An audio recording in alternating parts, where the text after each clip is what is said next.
Good morning sa tanan na nasabta sa atong online morning devotion no nga gahimuon sa matag sa buntag kay nagpabilin pa ang atong moto nga seek ye first the kingdom of God and His righteousness and everything shall be added unto us. Come on, let's start the day right by worshiping our God. Hello, Giselle S. Villanueva Clarin, Cagayan de Oro City, Bulaga sa Lawas, but we are one in the Spirit.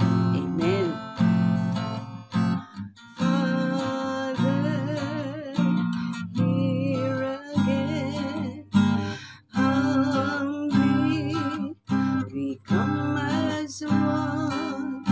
Forgive our sins and make us worthy in Jesus' name.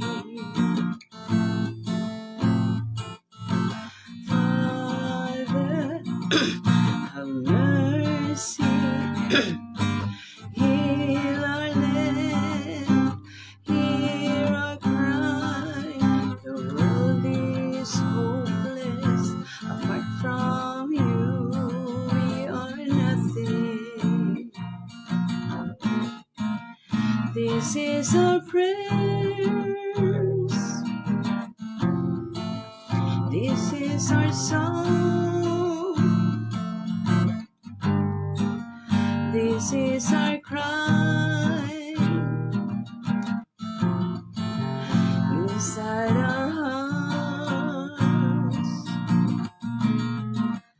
as you have chosen, as you have called us to shine the light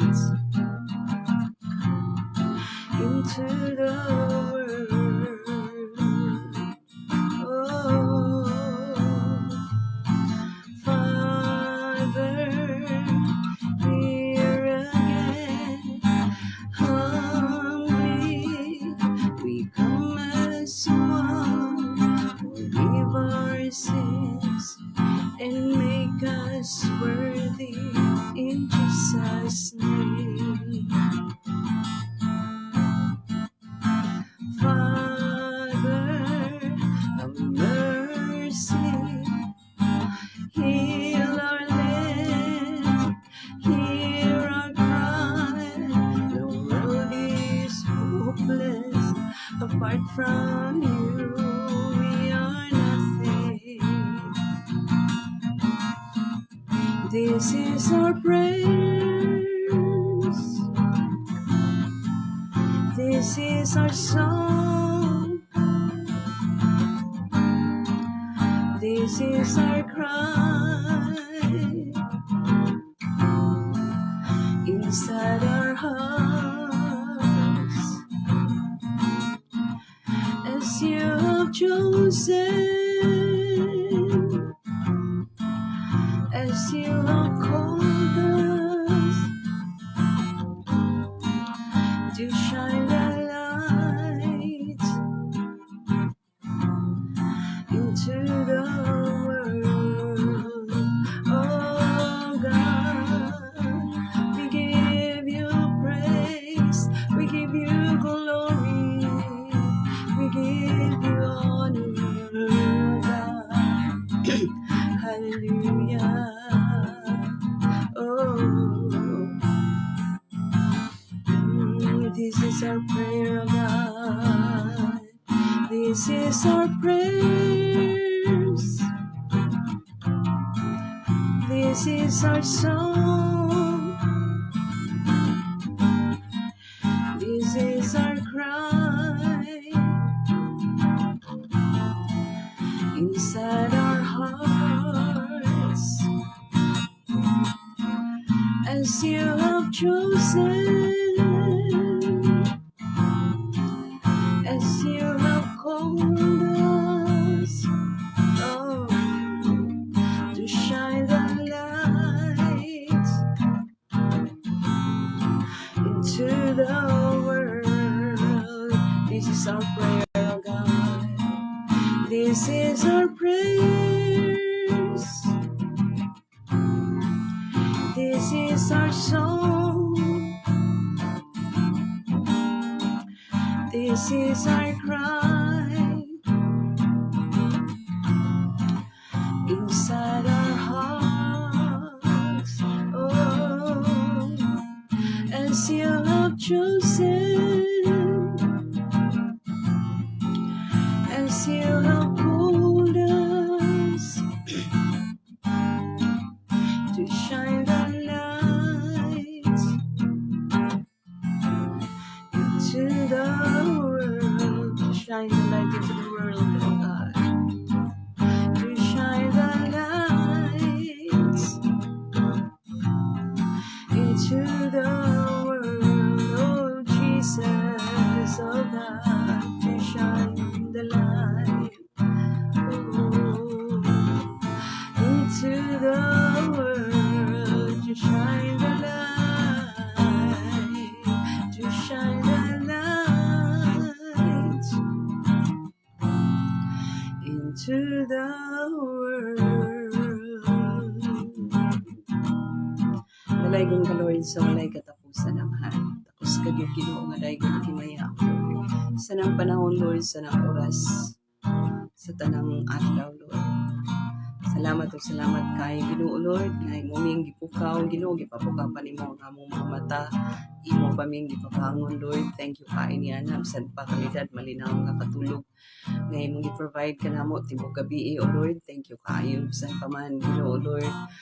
Sa imong paghatag dining laing matahong nga adlaw, Ginoo, nga Tuesday, O God, nga opportunity na usab alang kanamo, Lord, nga mapadayon kami sa pagkinabuhing Kristohanon. Mapadayon kami sa pag-alagad kanimo, mapadayon kami sa pagpamuhat sa mga bulhaton nga may kalambigitan sa imong kahimayaan. Thank you kay Lord. The glory is yours, O Lord. Ulay tagiya sa tumong himaya ikaw ra gyud, Lord. Sa among ningihatag kanimo ning isay sa kabuntagon, Ginoo, pinaagi sa langanan ng anang Ginoo Kristo nga among Ginoo manuluwas. Amen. Hallelujah. Hallelujah. Praise God. So ana na sa tas pagpakli na sab sa balaang kasulatan nga naa paghapon ta sa Amos, no, nagpabilin pa tali sa Amos, wala pa ta human pero hapit ta mahuman kay mubo raman nga chapter, mga 9 chapters ra ang Amos, 8 or 9 chapters. Pero karon sa pagkakaroon naa pa ta sa chapter 5 sa Amos. Sa chapter 5 sa Amos atong basahon ang 14, 15, 16 and 17. Okay. So, dili ta karon mo putlo sa 15, 16, and 17, 14. Okay, so 14 atong basahon. Ingon diri, seek good and not evil, that you may live. So the Lord God of hosts will be with you, as you have spoken. Hate evil, love good. Establish justice in the gate. It may be that the Lord God of hosts will be gracious to the remnant of Joseph. Sa 16, therefore, the Lord God of hosts, the Lord, say this, there shall be wailing in all streets, and they shall say in all the highways, alas, alas. They shall call the farmer to mourning and skillful lamenters to wailing. In all vineyards there shall be wailing, for I will pass through you, says the Lord. Actually, it talks about the great day of the Lord. Kanang umaabot nga great day of the Lord. The day wherein na-mention nato yesterday, no, nga the reckoning day nga kanang maghatag na taghusay diha sa Ginoo. So the great day of the Lord, hapit na gyud ang great day of the Lord. So diha mo putlo ta og duha ka butang. Diha sa 14 o 15 makita nato nga niapilar na pud si Lord. No, sige nag-apilar si Lord nga balik na mo yung hinulsol na mo. Makita nato din na God appeals again to His people. Kaya lagi mga katawan walay undang si Lord nga gaapilar. No, that in that evil time they should seek to do what is good. No, ingon ang Ginoo nga dapat mangita gyud mo og dapat ang inyong buhaton good na di na evil, no, to seek to do what is good for those around them. Kay sa unang panahon, sa panahon ni Amos, injustices no kakangahitabo kana bang ang mga tao sa palibot kung pobre ka masabot ka pobre abi nato karon pa nagakahitabo gyapon na sa una kung dato ka samot ka kadato lupigan gyud ang mga pobre no ang pobre sa ka pobre ang madato sa unang panahon ni Moses ni Amos. So wala dili ka kahimaya ang Ginoo sa inyo naadto nga kwan injustices no nga ang mga pobre daog-daogon no. So nag-appeal ang Ginoo, God appeals again to His people that in that evil time, pag-abot ng the great day of the Lord, reckoning day, pwede pa sila manawag sa Ginoo even at the last hour, kay pwede paghapon sila kaluyan sa Diyos, unya, luwason sa Ginoo. So muning appeal ni Lord, no, nga, they should seek uh, what is good. They should seek and do what is good for those around them, because if they do it, there may be hope for the nation even at the late hour or at the last hour. Kaluyan gyapon sila sa Ginoo, basta kay muhimo lang sila og mga maayo, dili lang dautan ang himuon nila, muhimo lang silang maayo nya manawag sila sa Ginoo bisan pa ni anang panahon no gi-confirm ni ano sa Romans nga whoever calls on the name of the Lord shall be saved. So, bisan pa sa last hour, kung muhimo lang ang mga katawan sa Diyos, ug maayo. Doing good, no? Not doing bad, na naraware. Bisan pa pag-abot nga anang ang panahon, no? The great day of the Lord, pag-abot anang ang panahon, luwason gid gihapon sa Ginoo. No? So, munang na ang appeal ni Lord, pinaagi kang Amos nga nagsulti nini. So that's the first one. God appeals again to His people that in that evil time, no, they should seek what is good for those around them. If they do it, there may be hope, or there may be hope for the nation even at the late or the last hour. No, inana mo na siyang primero. Then ikadua sa 16 ug 17, nakita nato nga taliwala sa appeal ni Lord, kahit lang gid gihapon kaayong mga ulo ang mga Israelita. So munang hinungdan nga nag-announce gid gihapon si Amos nga dunay kay mahitabo nga mga katalagman, dunay mahitabo nga great funeral, cry of wailing, no, magdangoy-ngoy gyud ang mga tao, wailing and mourning and lamentation during that great day of the Lord. No? So, mao nang ikaduha, although Israel could have returned to God, pwede gid sila anytime, kay merciful ba si Lord. Anytime, any moment pabalik sila sa Ginoo, bisan pag at the last hour na kanang kuan gyud na actual na nga hitabo nga mo abot na si Lord aron maghukom na himo naghusay.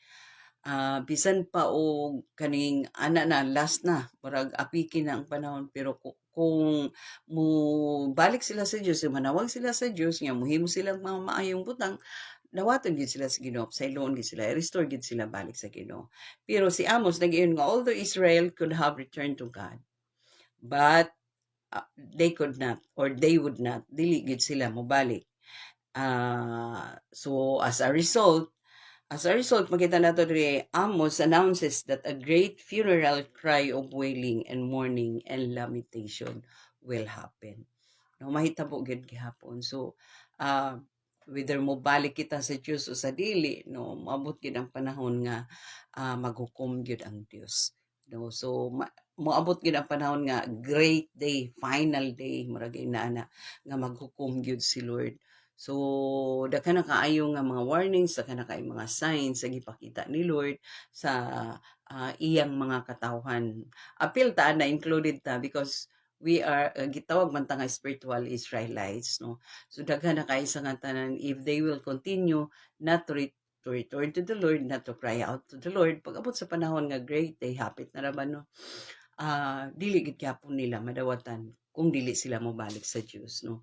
So sa atong pud nga part karon kanunay ta nga pahinumduman kay malimot ra ba tano ga kuanta kanang ang strings attached nato sa world, kay grabe gid kay nga to the extent nga murag kalimot nga hapit na day mo balik si Lord, hapit na day may tabo ang the great day of the Lord, malimot ta usay na tungod sa kabisi kay nato or attached kay ta sa kalibutan, no. So munang ingon na nga again, the Lord appealed to His people, no, to return to Him, that even in that evil day, no, there's still hope, no, kung mo cry out lang ta unya mo balik lang ta sa Ginoo.